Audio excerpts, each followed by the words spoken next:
भागवत गीता में सभी प्राणियों का एक दूसरे पर निर्भरता पर प्रकाश डाला गया है। यहाँ तक कि मनुष्य और परमात्मा एक दूसरे पर निर्भर है।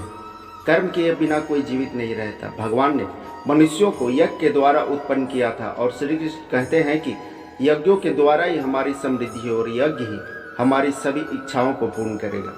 नमस्कार दोस्तों, आप सभी का स्वागत है मेरे यूट्यूब चैनल पर। आगे बढ़ने से पहले नए व्यूवर्स चैनल को सब्सक्राइब कर लें। अभी कलयुग और सतयुग का संधिकाल चल रहा है, यानी युग परिवर्तन चल रहा है। धर्म ग्रंथों के अनुसार खासकर भविष्यवाणी इस युग को कृपा युग भी कहते हैं। अभी के युग में सबसे बड़ा यज्ञ है मनुष्यों के कर्म, यानी अपनी कर्तव्यों का पालन करते हुए सत्य के मार्ग पर चलना, धर्म का अनुसरण करना। अगर आज कोई व्यक्ति ऐसा करता है तो वह भगवान से कुछ पाने का हकदार है। भविष्यवाणी कहती है कि अभी युग परिवर्तन चल रहा है। क्या यह सत्य है?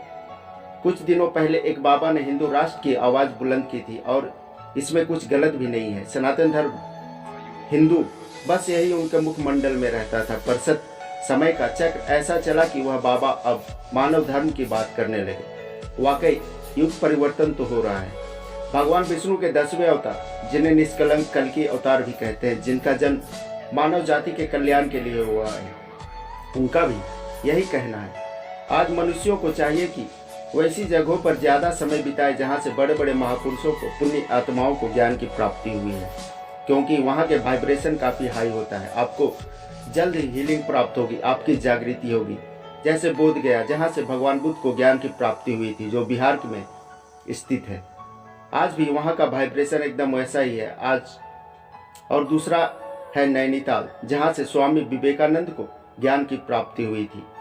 और दूसरी और सबसे अहम बात, मंदिरों में बैठकर अब आपको वाइब्रेशन नहीं मिलने वाला। इस बात पर हो सके आप में से 50% व्यूअर्स इसमें एग्री न करेंगे, पर यह परम सत्य है। ज़्यादा नहीं, आज से 10 साल पहले जब आप मंदिर में जा बैठकर प्रभु का ध्यान लगाते थे तो ऐसा महसूस होता था जैसे कोई पॉजिटिव एनर्जी आपके पास से गुजर रही हो। पर आज आप जितनी देर भी क्यों न बैठ जाएं, वह फील आपको नहीं होगा। भारत के लगभग 70% मंदिरों में कुछ गिने चुने मंदिर ही है जहां आपको वाइब्रेशन मिलेगी। भविष्यवाणी की बात है तो उससे रिलेटेड पूरी जगन्नाथ धाम की बात करना जरूरी है। इस मंदिर में आपको कोई वाइब्रेशन नहीं मिलेगी, भले ही आप यकीन न करें। पर कमेंट करने से पहले आप जगन्नाथ भगवान के धाम जाकर आए, उसके बाद अपना एक्सपीरियंस शेयर करें। दोस्तों, एक बात और विशेष की अभी का समय सरलता का है, कट्टरता न दिखाएं, चाहे कोई भी फील्ड हो।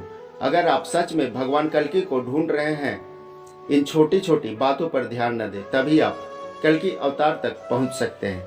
और सबसे महत्वपूर्ण, कल्कि अवतार की ऊर्जा, उनकी शक्ति आप पृथ्वी के किसी भी कोने से महसूस कर सकते हैं, जिसके लिए आपको कहीं जाने की जरूरत नहीं पड़ेगी, क्योंकि यह अभी पूरे ब्रह्मांड में विचरण कर रही है।